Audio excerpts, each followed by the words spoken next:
오늘 말씀의 제목은 부활신앙의 유익입니다. 이제 새해가 밝았지 않습니까? 새해가 밝았기 때문에 다들 올해는 한번 정말 잘 살아봐야겠다 이런 마음이 있을 거예요.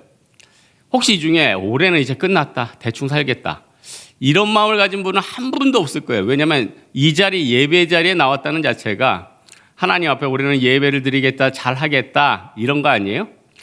여러분, 우리가 올해 말에 어떤 일이 일어날지를 다 안다면은 아마 이 중에서 열심히 살지 않은 사람은 한 명도 없을 거예요.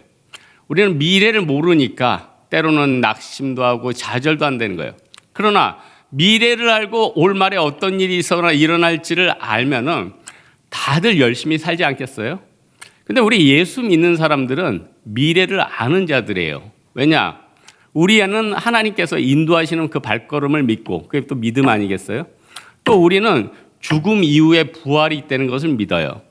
오늘은 사도 바울이 부활에 대해서 얘기하는 건데, 여러분, 부활이나 이런 그 사망 권세 이기는 이런 여러 교리들은 굉장히 중요해요. 그래서 이단들도 이걸로 많이 틀고 해서 저는 이런 그 설교를 할 때는 저희 총신대학원 다닐 때 벌코프 조직신학이라는 아주 좋은 책이 있어요. 하여튼 조직신학은 기독교 강요와 벌코프 신학을 넘을 수 있는 게 없어요. 도무지 너무너무 좋은 책들이에요. 그래서 그걸 한 번씩 이렇게 점검을 하는데, 우리가 부활을 할 때 여러분, 우리가 죽은 다음에 어디에 갑니까? 처음에 누가복음 16장에도 있지만은 죽은 다음에는 우리가 낙원에 가요. 예수님께서 우측 강도한테도 내가 오늘 나와 낙원에 있으리라고 했잖아요. 우리가 죽으면 낙원에 가요. 또 악인이 죽으면 어디 가나? 그들은 음부, 하데스라고 하는데, 이때는 또 죽은 후에 잠시 거기 가요. 근데 둘 다 이때는 육체가 없어요. 부활의 첫 열매는 누굽니까? 온전한 부활은 예수님이에요. 여러분, 이 세상에 예수님 말고 부활한 사람 있어요? 나사로 부활했는데요. 나사로는 부활해서 다시 죽었죠. 온전한 부활은요, 다시 죽지 않아요. 그래서 부활의 첫 열매고, 예수님께서 다시 오시면은 주 안에서 죽었던 자들이 일어난대요. 그래서 이거는 이제 신학적으로 아직 명확하진 않으니까, 그래서 주 안에서 죽었던 자들이 먼저 일어나니까 상식적으로 생각할 때 그럼 아담부터 일어나려나 이런 생각을 하다가, 또 요한계시록이나 20장 이런 데 읽으면 주 안에서 순교한 사람들이 먼저 일어나려나. 어쨌든 중요한 거는 다 우리는 육체를 나중에 입게 된다는 거예요. 그래서 우리는 부활한 다음에 예수님께서 오시면 주 안에서 죽었던 자들이 일어나서 새 하늘과 새 땅을 가요. 그곳이 어디죠? 그게 천국이에요. 또 불신자들은 또 예수님이 오시면은 그 사람들은 첫째 부활을 하는 거죠. 우리는 첫째 부활을 이미 했어요. 첫째 부활은 뭐냐면 예수 그리스도를 영접함으로써 사망에서 천국으로 옮겨진 게 바로 우리 첫째 부활이고, 불신자들은 첫째 부활을 못했기 때문에 그 사람들은 나중에 심판받을 때 부활의 몸을 입고, 이것도 지옥 게헨나, 이때는 육체를 입고 더 큰 고통에 있는 거예요. 그러니 우리가 신학을 논하기에 앞서서 무조건 전도해야 되죠. 예수님께서 지금 우리 인생 가운데 어려웠을 때 요한계시록 21장에 뭐라고 해요? 모든 눈물을 그 눈에서 닦아주시니 다시 사망이 없겠고 애통하는 것이나 곡하는 것이 없으니 이는 첫째 사망이 지나갔습니다. 우리 이제 앞으로 천국 가면요, 어떤 고통도 없고 어떤 괴로움도 없고 주 안에서 우리 주 예수 그리스도와 세세토록 왕노릇하리라고 우리 성경에 나와 있다는 거예요. 그래서 신앙생활을 할 때 이 부활신앙이 굉장히 중요한데, 부활신앙을 가지면은 우리 신앙생활 할 때 인내가 생겨요.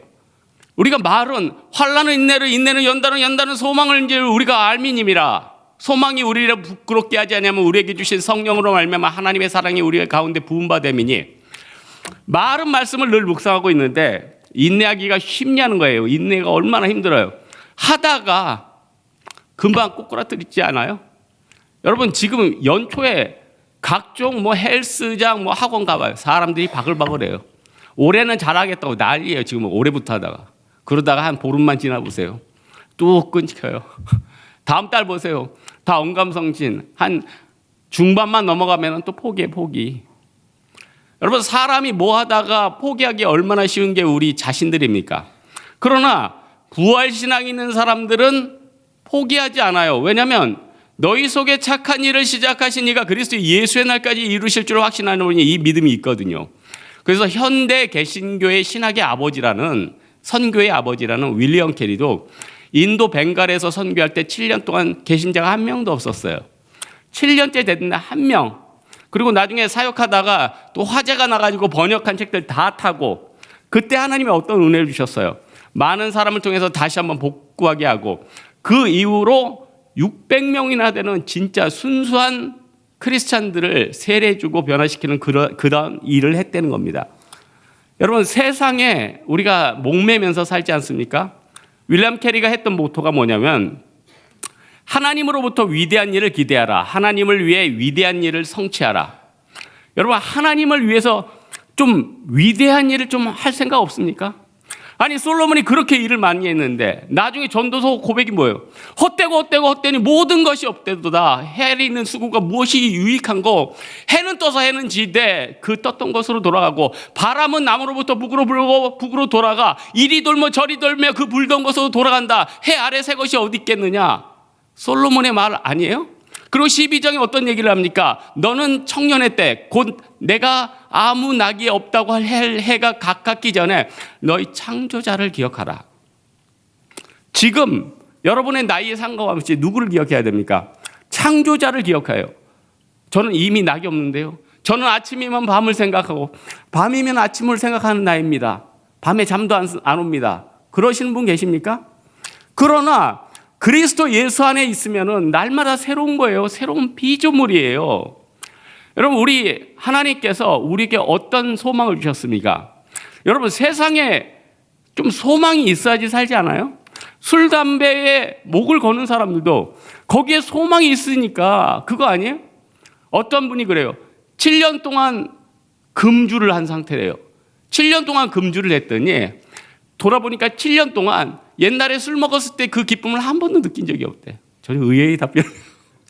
그러니 술 먹는 게 얼마나 즐거우면은 금주를 했는데 7년 동안 그때의 그 기쁨을 한 번도 못 느꼈다는 거예요. 그러나 술을 마셨을 때 찾아오는 우울감과 절망은 한 번도 없었대요. 참 의미가 있는 말 아니에요? 여러분 하나님의 말씀은요 우리에게 소망을 줍니다. 근데 악한 마귀는 뭐냐면 우리에게 이 말씀이 너무나도 부담되게 해요. 그래서 출애굽기 20장에 모세가 10계명을 쭉 다 말한 다음에 백성들이 어떻게 말합니까? 아니 묵백성이 우레와 번개와 나팔 소리와 산의 연기를 본지라 그들이 볼 때 두려워 떨며 이르되 모세에게 당신이 우리에게 말씀하소서 우리가 들으리이다. 하나님이 우리에게 말씀하지 마옵소서 우리가 죽을까 하나이다. 하나님 그러니까 모세가 그들에게 무엇이라고 얘기해요? 두려워 말라. 하나님이 너희로 시험하고 경외하는 것은 너희로 범죄하지 않게 하려 함이라. 이에 백성들은 떨며 멀리 서 있고 모세는 하나님이 계신 흑암에 나아가니라. 하나님께서 모세에게 이들에게 이르라. 너희가 하늘로부터 너에게 말하는 것을 너희가 들었나니 하나님께서 우리에게 어떤 얘기를 하십니까? 너는 하늘로부터 너에게 말씀을 주셨는데 너희는 그 말씀이 그렇게 두렵더냐? 그렇게 고통스럽더냐? 생명의 말씀을 주셨는데 우리는 그 말씀이 너무나도 두렵고 부담스러운 거예요. 여러분 하나님의 말씀은 달고 꿀송이 같이 귀한 것입니까? 귀한 것입니다. 여러분 사람이요 죄를 짓고 또 어떤 살인을 하게 되고 또 큰 데로 나아가는 건요 생각이 점점점 진행이 되는 거예요. 갑자기 뜬금없이 있다가 칼을 잡아가지고 사람을 죽이는 사람은 없어요. 갑자기 평소에 잘 지내다가 갑자기 서류를 조작해가지고 위조를 하고 사기를 치고 돈을 갖고 튀는 일은 별로 없어요. 늘 그걸 해야지 하는 마음이 있어요. 여러분 예수님께서 왜 이웃을 미워하는 것을 살인죄라고 했을까요? 아니 예수님께서 상상순에 옛사람에게 말하는 바 살인하지 말라.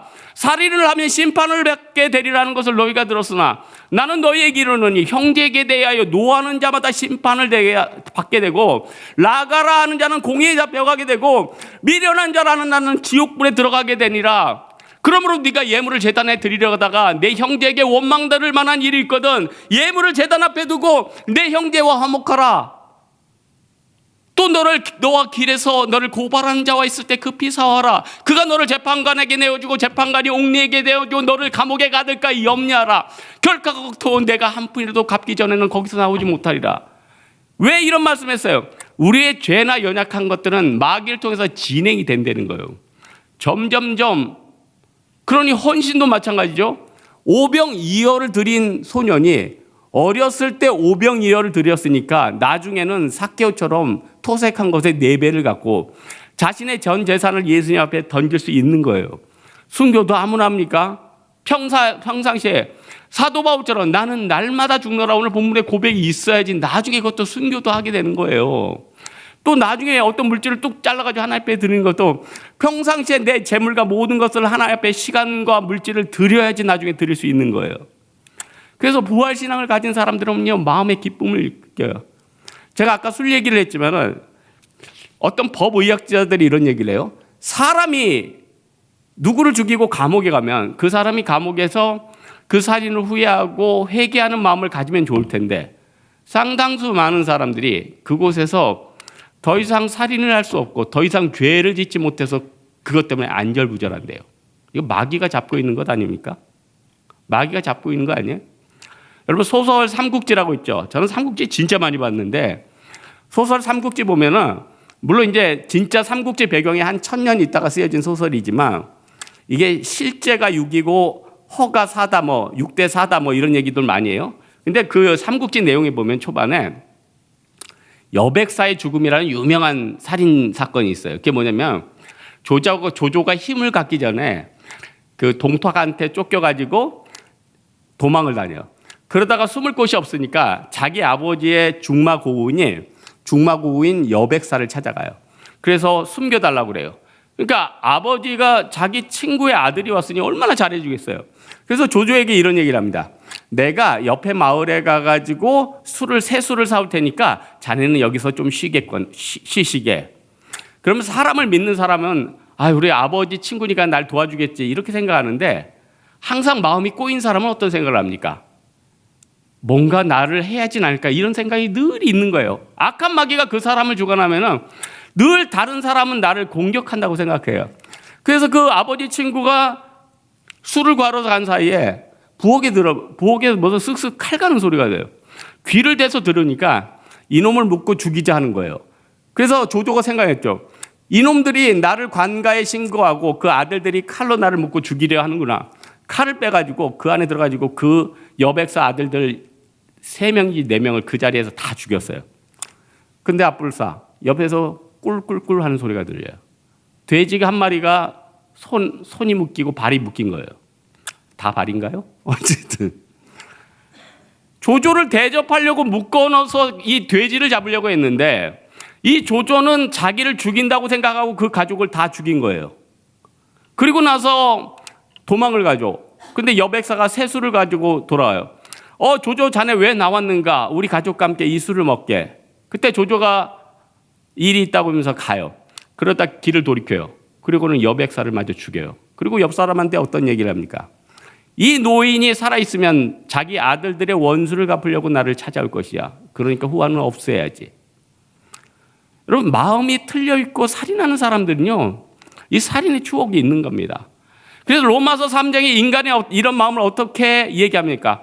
기록된 바 의인은 없나니 하나도 없고 깨닫는 자도 없고 하나님을 찾는 자도 없고 다 치우쳐 함께 무익하여 선을 행하는 자가 없느니 하나도 없도다. 그들의 목구멍은 열린 무덤이요 그들의 혀는 속임을 일사고 그들의 입술에는 독사의 독이 있고 그들의 입에는 저주가 악독이 가득하고 그 발은 피 흘리게 빠른지라.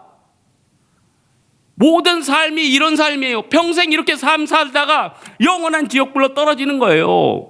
여러분, 여러분의 있는 환경이 아무리 힘들고 어려울지라도 그 안에 예수 그리스도께서 함께 하시면 많은 열매를 거둘 것입니다. 여러분 2025년도에는 여러분에게 어마어마한 축복과 하나님의 은혜가 여러분 가운데 넘치기를 바랍니다.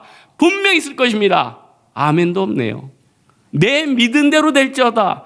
예수님께서 백부장에게 내 믿은 대로 될지어다 하셨어요. 여러분이 믿은 대로 될 줄로 믿습니다. 저는 예전에 인도네시아에서 구제사역이 아니라 지진 구호 사역을 갔는데 돌아오는 날 공항에서 인도에서 가장 큰 교회 당회장 목사님을 만났어요. 인도에요. 우리 여의도 순복음교회보다 더 큰 교회가 있어요. 저는 깜짝 놀랐어요. 직접 눈으로 봤는데 믿어지지가 않아요. 아니 도대체 어떻게 회교 국가에 여의도 순복음보다 더 큰 교회가 있을까? 그 교회 담임 목사님 그때 야곱 목사님이었어요. 한인교회 목사님 한인교회 선교사 성도들 소개로 이 야곱 목사님하고 제가 인사를 했어요. 어설픈 영어를 한번 했더니 이분이 한국말을 하는 거예요. 안녕하세요. 깜짝 놀랐죠. 아니 인도네시아에서 제일 큰 담임 목사님께서 어떻게 한국어를 하십니까? 내가 옛날에 후암동에 있어서 좀 있었어 이런 거. 한국의 교회를 보고 신학을 공부하신 거예요. 여러분 그 아침마다 경전이 울려 퍼지고 예수 믿는 사람들을 죽이려는 나라에도 하나님의 역사가 있고 이 아시아에서 제일 큰 교회는 여기 있을지어다. 주께서 말씀하시면 이루어지는 거예요. 태초에 하나님이 천지를 창조하시니라. 땅이 온돈하고 공허하면 흑암은 기쁨이 있고 하나님의 영은 수명은 운행하시라. 하나님이 이르시되 빛이 있으라 하시니 빛이 있었고 이 빛이 하나님 보시기에 좋았더라. 하나님이 빛을 나눠서 어둠과 밤을 나누시니 하나님께서 말씀하시면 말씀대로 이루어지는 거예요. 오늘 사도 바울은 어떤 얘기합니까? 나는 날마다 죽노라. 이게 원어고 카드 헤마란 아포드 네스코예요. 번역하는 즉 뭐냐? 나는 매일 죽음의 위험 가운데 있노라예요. 여러분 우리는 매일 죽음 가운데 있어야 돼요. 죄를 멀리하지 않으면요 이 세상은 너무 어려워요. 성자 어거스틴도 죄 때문에 굉장히 어려워했죠. 근데 그 어거스틴이 나중에 어떻게 깨닫습니까? 로마서 13장을 아이들이 부르는 노래에 맞춰서 펴봤어요. 딱 폈더니 어떤 말이 있어요? 또한 너희가 이 시기를 알거니와 자다가 깰 때가 벌써 되었나니 이는 우리의 구원이 처음보다 가까웠음이라. 밤이 깊고 어둠이 가까웠으니 어둠의 일을 벗어버리고 빛의 갑옷을 입자. 낮에와 같이 단정히 행하고 방탕하거나 술 취하지 말고 음란하거나 오색하지 말고 다투거나 시기하지 말고 오직 주 예수 그리스도로 옷 입고 너희 육신의 정욕을 위하여 낭비하지 말라. 여러분 우리 어거스틴이 깨어진 말씀이 뭡니까? 밤이 깊고 낮이 가까웠다는 거예요. 예수님이 임하실 시간은 언제인지 모릅니다. 그러나 우리는 이제 열심히 뛰어야 될 시간이 오지 않았습니까? 예? 다 천하맘사의 기한이 있고 때가 있다면서요. 우리는 지금 기도해야 할 때가 되지 않았습니까? 우리는 이제 말씀을 순종해야 될 때가 되지 않았습니까? 예수님이 산상수훈 맨 마지막에 어떤 얘기를 하십니까? 그러므로 누구든지 나의 말을 듣고 행하는 자는 그 집을 반석에 짓는 지혜로운 사람 같으니 비가 내리고 장수가 나고 바람이 불어 부딪히되 무너지지 않으니 이는 그 주추를 반석 위에 놓은 까닭이요 누구든지 나의 말을 듣고 지키지 않는 자는 그 집을 모래에 짓는 어리석은 사람 같으니 비가 내리고 장수가 나고 바람이 불어 부딪혀 무너져 그 무너짐이 심하니라. 예수께서 이 말씀을 마치시니 사람들이 그의 가르치심을 놀라니 이는 그 가르치시는 것이 권위 있는 자와 같고 그들의 서기관들과 같지 아니함일러. 우리 예수님께서는 이 말을 듣고 행하는 자에게 복을 주신다고 했어요. 이 두루마리의 예언을 말씀을 지키는 자에게 복이 있으리라 하더라. 그가 요한계시록 22장 맨 마지막 절에 예수 그리스도께서 우리에게 가장 주시는 첫 번째 말씀이에요. 처음에는 요한계시록 22장에 보면은 사도 요한이 예수님의 계시를 받고 1절에서부터 5절까지는 천국에 그가 또 나를 수정같이 맑은 생명수 강에 이끄시니 천국에 대해서 보여줘요. 그리고 나서 바로 예수님이 보라 내가 속히 오리니 내가 줄 상에 내가 있어 내게 그가 갚아주리라. 나는 알파와 오메가요 처음과 마지막이요 시작과 마침이라 하셨어요. 오늘 말씀의 결론을 맺겠습니다. 부활신앙이야말로 우리 예수 그리스도께서 가장 기뻐하는 성도의 덕목이요 성도의 믿음의 수준 자체를 가리킨다는 것입니다. 예수 그리스도께서는 나사로를 통해서 사망 권세를 깼다는 것을 보여주셨어요. 또 부자와 나사로를 통해서 지옥이 진짜 있음을 보여주셨어요. 이게 비유라고 생각합니까? 죽음 가운데 나사로가 이렇게 외치지 않습니까? 부자네요. 아버지 아브라함이요 나사로에게 그 손에 물을 하나 찍어서 내 혀를 서늘하게 하소서. 아니면 내 가족들에게 예수를 전하게 하소서. 그때는 아브라함이 뭐라고 해요? 모세와 율법에 속한 자들이 전파했는데 그들이 듣지 아니하면 그들이 믿지 아니하리라. 우리가 지금 하나님의 말씀을 믿지 않는데 어떻게 우리에게 복이 있겠습니까? 우리가 하나님의 말씀을 순종하지 않는데 어떻게 은혜가 있겠습니까? 우리 사랑하는 홍대세교회 성도 여러분들, 믿음의 주에 온전케 하시는 여러분, 주 그리스도를 바라보고 올해도 나아가는 여러분 되길 주님의 이름으로 축원합니다. 말씀 앞에서 찬양하겠습니다.